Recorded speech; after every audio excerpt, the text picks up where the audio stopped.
ताऊ पलट गए तो, उसका चाचा पलट गया तो सबको अपने बच्चों की परवाह होती है, लेकिन आएगा। लेकिन उसकी शिक्षा की, उसकी दीक्षा की, उसकी शादी की कौन जिम्मेदारी उठाएगा? क्योंकि बाप को तो उस कानून व्यवस्था ने छीन लिया। कौन उठाएगा उसको? देश की पुलिस इतनी कमजोर नहीं है, इस देश का शासन इतना कमजोर है। अगर पुलिस को फ्री हैंड छोड़ा जाए और सत्ता का इन्वॉल्वमेंट नहीं हो, मैं कह रहा हूं 2 घंटे के अंदर आरोपी आप लोगों के बीच में होगा, नंगा करके उसको इस बालोतरा की सड़कों पे ये पुलिस घुमाए। लेकिन सरकार के दबाव में काम कर रही है आपकी पुलिस। मतलब इतना बड़ा कोई गिरोह नहीं होगा, और ये समाज और ये 36 कौम के लोग इतने कमजोर नहीं है। इस देश की सत्ता से और सरकार से मैं कहना चाहता हूं, हम लोग कोई आर्थिक पैकेज के लिए लड़ाई नहीं लड़ रहे हैं। अगर हम लोग 100 रुपए भी सब लोग इकट्ठा करके देंगे तो मुझे नहीं लगता उस परिवार को कोई कमी होगी, लेकिन ये हक है उस परिवार का जिसके साथ गुनाह हुआ है। सरकार को उसको मजबूती से, जो हमारी कमेटी ने जो मांग रखी है 50 लाख रुपए की, मैं तो कहूंगा इसमें एक मांग और जोड़ी जानी चाहिए। उस बच्चे का जो नया नया अभी जीवन में आया है, नई नई सांस उसने ली है इस दुनिया में, उसकी पढ़ाई का खर्चा कौन उठाएगा? कल उसके ताऊ पलट गए तो, उसका चाचा पलट गया तो सबको अपने बच्चों की परवाह होती है, लेकिन आएगा। लेकिन उसकी शिक्षा की, उसकी दीक्षा की, उसकी शादी की कौन जिम्मेदारी उठाएगा? क्योंकि बाप को तो उस कानून व्यवस्था ने छीन लिया। कौन उठाएगा उसको? कौन पढ़ाएगा? सरकारी स्कूलों की तो आप हालत देखो। अच्छे स्कूल में वो पढ़े, अच्छी शिक्षा उसको मिले, उसकी जीरो से लेके जब वो पैदा हो उससे लेके उसकी पूरी शिक्षा की व्यवस्था सरकार करे, ये मांग जोड़नी चाहिए। वह जिस स्कूल में पढ़े, अच्छी स्कूल में पढ़े, उसको पढ़ाया जाना चाहिए। क्योंकि पैसा तो हम लोग ले लेंगे, सरकार दे देगी, लेकिन बच्चे को क्या मिला? बेचारी मां कहां लेके जाएगी? क्या पता पैसे का बंटवारा किस तरीके से किया जाए, वो बात की बात है, वो परिवार की आपसे जिम्मेदारी है, वो आपसे बातचीत तो अंदर की बात है। लेकिन उस बच्चे को क्या मिला जो इस दुनिया में आएगा? उसकी शिक्षा की बात होनी चाहिए, उसके स्वास्थ्य की बात होनी चाहिए, उस जो पत्नी है उनका भरण पोषण कैसे होगा, इसके लिए कोई नौकरी की बात होनी चाहिए। आपको ध्यान हो, अलवर के अंदर एक बहुत बड़ा मामला हुआ था। एक महिला अपने पति के साथ जा रही होती है और उसका एक वीडियो बना लिया जाता है। सब लोग हल्ला मचाते हैं जो आज नहीं मचा रहे हैं।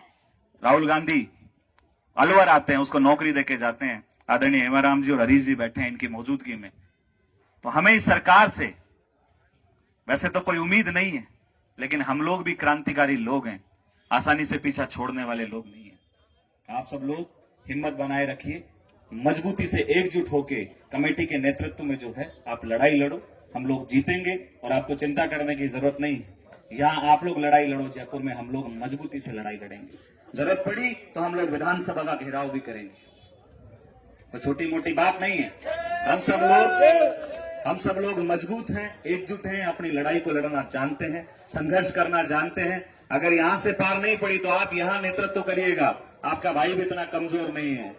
हजारों की संख्या में ले जाके हम लोग जो है ना विधानसभा की ईंटें उखाड़ लाएंगे, चिंता मत करो। तो आप सब जय भीम, जय भीम। ये बाबा साहब का नारा है, और बाबा साहब को हम लोग ये श्रद्धांजलि अर्पित इसलिए नहीं करते हैं। जय भीम का नारा क्यों बोलते हैं? क्योंकि बाबा साहब ने उस दौर में उन मजलूम लोगों की लड़ाई लड़ी जिनकी सुनने वाला कोई नहीं था। इसलिए हम बाबा साहब अम्बेडकर के नारे की जय जयकार करते हैं, और उनका जैसे ही नारा लगता है तो अंदर से क्रांति पैदा होती है, और उस क्रांति का नाम है जय भीम। तो आप मजबूत रहिएगा। अभी हमारे बीच में हमारे नेता आए हैं, किस तरीके से बातचीत होती है, धरने पे किस तरीके की जो है निर्णायक स्थिति होगी, सब आपको अवगत कराया जाएगा। बहुत आज कहां है? क्योंकि सामने मारने वाला एक मुसलमान था। तो भैया, क्रिमिनल की कोई जाति और धर्म नहीं होता है, क्रिमिनल क्रिमिनल होता है। मैं तो चारण समाज के लोगों से भी कहूंगा कि आपको यहां आना चाहिए, इस आंदोलन को समर्थन देना चाहिए और न्याय की मांग करनी चाहिए। क्योंकि अगर आप क्रिमिनलों को जाति और धर्म में बांटोगे, समुदाय में बांटोगे, तो फिर तो जो बलात्कार करने वाले लोग हैं वो भी तो किसी जाति के होते होंगे, उनके पक्ष में आप खड़ा होना शुरू हो जाओगे तो कहां जाएगी इस देश की कानून व्यवस्था, कहां जाएगा इस देश का संविधान और कहां जाएगी इस देश की आत्मा। ये आपको समझने का, विचार करने का समय है। साथियों, बहुत बड़ी विडंबना है। कल आप हजारों की संख्या में इकट्ठे हुए, लेकिन मीडिया में आपको कहीं जगह नहीं मिली। राइजिंग राजस्थान चल रहा है। क्या है राइजिंग राजस्थान? आप घर से जो बेरोजगार नौकरी की मांग करते हैं, आप उनको घर में से उठा के लेके आते हो।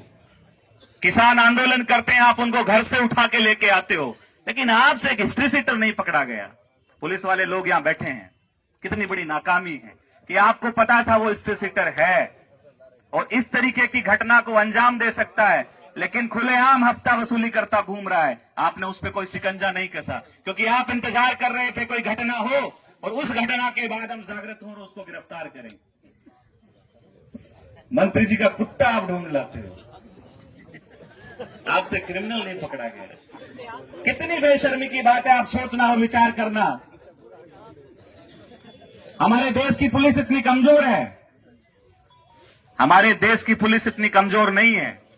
इस देश का शासन इतना कमजोर है।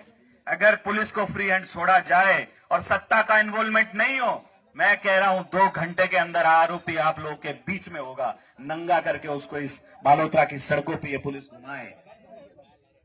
लेकिन सरकार के दबाव में काम कर रही है आपकी पुलिस। मतलब इतना बड़ा कोई गिरोह नहीं होगा, उसके कोई आईएसआई से तो संपर्क होंगे नहीं, ना कई विदेशों से संपर्क होंगे। वो बालोतरा में आसपास किसी के घर में छुपा बैठा होगा। आप उसको नहीं पकड़ पाते हैं। कितनी बड़ी नाकामी और बेशर्मी है इस देश की कानून व्यवस्था पर। एक इतना छोटा सा अपराधी, अपराध बहुत बड़ा है लेकिन उसकी कोई गैंग नहीं है, तो हमें क्या उम्मीद आप लोगों से कि कल को कोई ऐसी बड़ी घटना हो जाए तो आप हमारा सुरक्षा का ध्यान रखेंगे। लेकिन पूरी पुलिस तो अडानी जी को एयरपोर्ट से लाने और राइजिंग राजस्थान में डिनर कराने में लगी हुई है। डिनर में क्या बन रहा है? सोनू निगम आ रहा है, परफॉर्मेंस दे रहा है, वहां डांस कर रहे हैं। यहां आपके आंदोलन की कोई चर्चा नहीं है। मैं जयपुर जाके आया हूं। यहां जितने मेरे नौजवान साथी हैं, आप कांग्रेस के, गैर कांग्रेसी, सभी 36 कौम के लोग जो बैठे हैं, केवल उनकी सोशल मीडिया पे चर्चा है। लेकिन मीडिया में सिर्फ एक बात की चर्चा है कि राइजिंग राजस्थान के डिनर में क्या क्या डिशेस थी। आप देखिए इस देश की मीडिया